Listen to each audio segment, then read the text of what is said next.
बिस्मिल्लाहिर्रहमानिर्रहीम। अस्सलाम वालेकुम। आज हम जिस मौजू पर बात करने जा रहे हैं वो अल्लामा गुलाम अहमद परवेज साहब की किताब के तारुफ का 5वां मौजू है, यानी जिंदगी के बारे में कुरानी नुक्ता नज़र क्या है। तो चलिए सीधा इस मौजू की गहराई में उतरते हैं। एक बहुत ही बुनियादी सवाल है जो हम सब कभी ना कभी सोचते हैं, वो ये कि आखिर इंसान की जिंदगी का हतमी मकसद है क्या। अल्लामा गुलाम अहमद परवेज साहब के मुताबिक इस सवाल का जवाब हमारे जिस्मानी वजूद से कहीं आगे और कहीं ज़्यादा गहरा है। वो अपनी किताब the Quranic development of human personality में ये समझाते हैं कि इंसान सिर्फ गोश्त पोस्ट का एक ढांचा नहीं है। असल में कुरानी नुक्ता नज़र ये बताता है कि इंसान दो अलग अलग चीज़ों से मिलकर बना है। एक तो है हमारा ये जिस्म यानी फिजिकल बॉडी जिसमें हम रहते हैं, और दूसरा एक गैर मादी हिस्सा है जिसे इंसानी शख्सियत या नफ्स कहा जाता है। तो सवाल ये है कि ये इंसानी शख्सियत आखिर है क्या। देखिए, ये इंसान का वो गैर मादी हिस्सा है जो पैदाइश के वक्त एक कह लें कि एक छुपी हुई या गैर तरक्की याफ्ता हालत में मौजूद होता है, बिल्कुल एक बीज की तरह जिसके अंदर पूरा दरख्त बनने की सलाहियत तो है, लेकिन उसे परवान चढ़ने की ज़रूरत है। और यही है पूरी बात का मरकज़। माखिज़ में बहुत वाज़ेह तौर पर कहा गया है कि इसी की नशोनुमा इंसानी ज़िंदगी का हतमी मकसद है, यानी हमारी पूरी ज़िंदगी का जो असल महवर है, जो मकसद है, वो इसी अंदरूनी शख्सियत को परवान चढ़ाना है। अच्छा, यहाँ एक बहुत दिलचस्प सवाल पैदा होता है।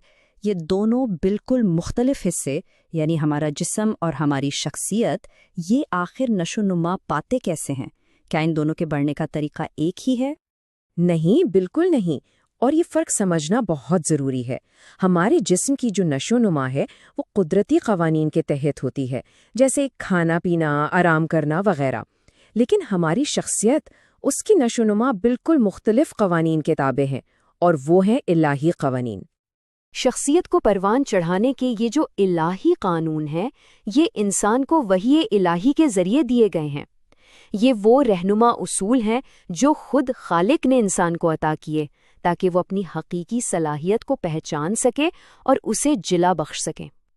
और ये तमाम रहनुमाई, ये तमाम उसूल अब मुकम्मल तौर पर कुरान में महफूज कर दिए गए हैं। यानी इस नज़रिए के मुताबिक शख्सियत की तामीर के लिए जो कुछ भी दरकार है वो सब कुरान में जामे अंदाज से मौजूद है।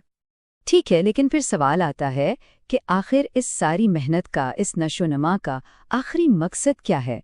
हम अपनी शख्सियत को बेहतर बनाने की फिक्र ही क्यों करें? इससे हासिल क्या होगा? इसका जवाब बहुत गहरा और उम्मीद अफजा है।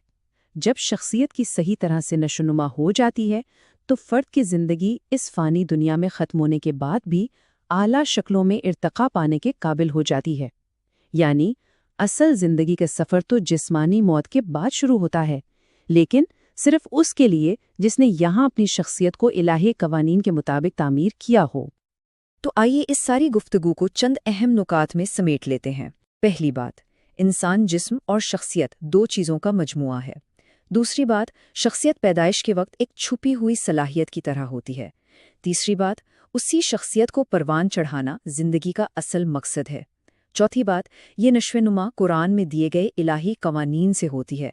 और पांचवां और सबसे अहम नुक्ता, इसका हतमी मकसद जिंदगी को इस दुनिया के बाद भी इर्तिका के काबिल बनाना है।